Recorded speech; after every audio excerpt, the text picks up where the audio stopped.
Morning. Bad shadows and lighting and stuff because it's dark in here. Eugene is sick.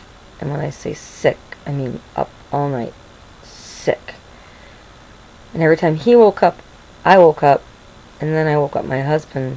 So pretty much we're all exhausted around here, but we've got an hour and 15 minutes to get the kids in the bus. And darn it, Steve's not up yet. Anyway. Gene obviously is not going back to school. It looks like we have an unconfirmed case of H1N1 in my nephew.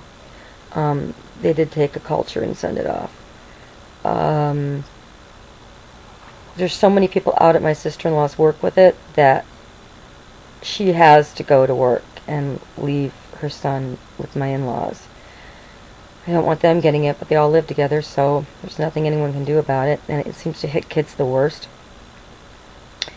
We decided to go against the shot for it because at this point we've been exposed, so, screw it.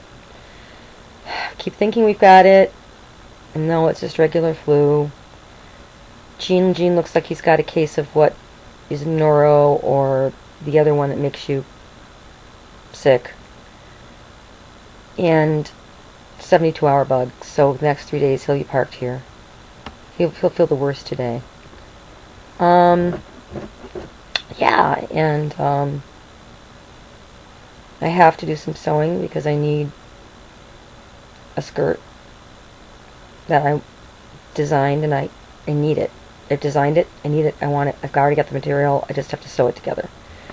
So my sewing area, which is now full with an extra table that I was using for something else, and is now become a kind of catch-all pile of garbaggio, needs to be cleaned off today and fixed. And then this computer still needs tons of stuff put back on it. My Magna Hoop software, which is used to run my large hoops on my embroidery machine, unfortunately, they have a one-time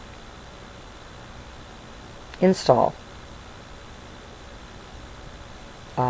position. Now, my mother-in-law talked them into doing a second install on a different computer because she accidentally installed it on the wrong laptop, the one she has to give back eventually, because she's a treasurer of the Women's Auxiliary of the VFW, and she accidentally put it on that machine instead of hers. So she did manage to get them to allow her to do that, but she said she had to threaten to put it out on the net that Magna Hoop wouldn't do that when she made a mistake. I don't want to do that, but if that's the way I've got to go, that's the way I've got to go. Other than that, the big cat's out of food in our bathroom, which means that he's going to go prowling right now into the other bathroom, and there will soon be a cat fight ensuing. Always a joy to watch. I get my butt out of bed and go get it, but I got like 3 hours of sleep last night, and I don't want to. Got an issue with one of the classes I'm teaching that I can't put it out here because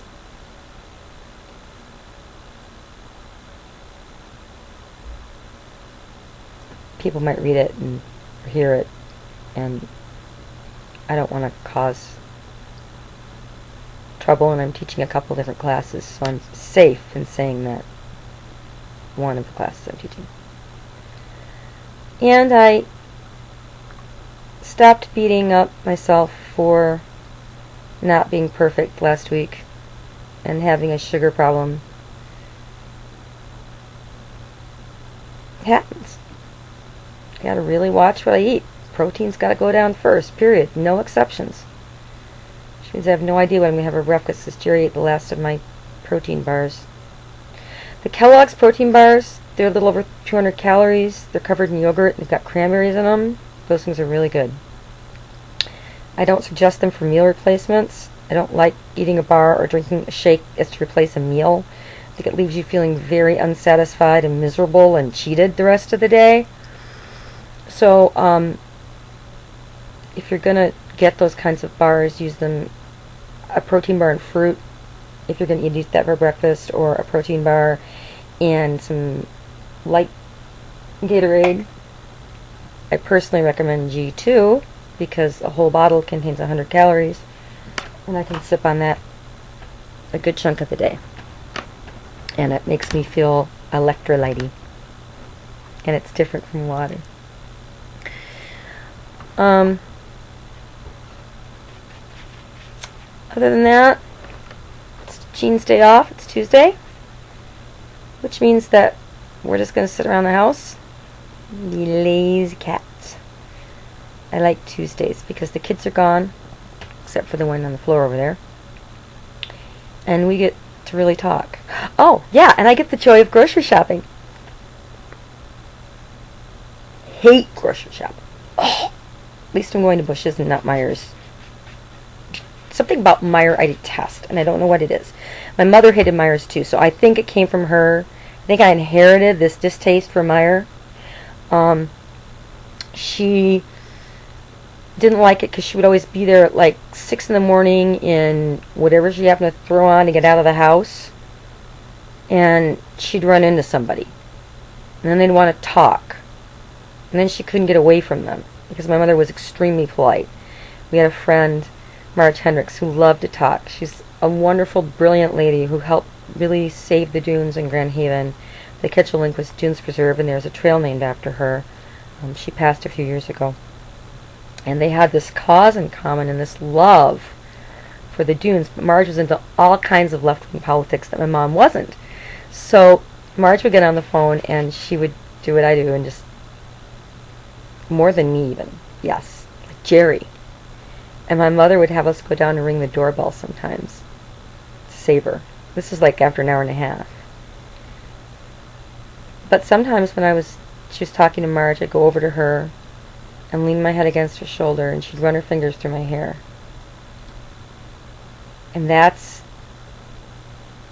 what I remember about my mom most. That and her getting up at 6 o'clock in the morning when I was in violin class and having to take the early bus. And she made me cornmeal mush for breakfast. But she and I would just sit there and talk. And she'd listen. And it didn't matter how many times I said something. All dreams were valid, all hopes possible. And my dad isn't like that. My sister's not like that. My husband is like that.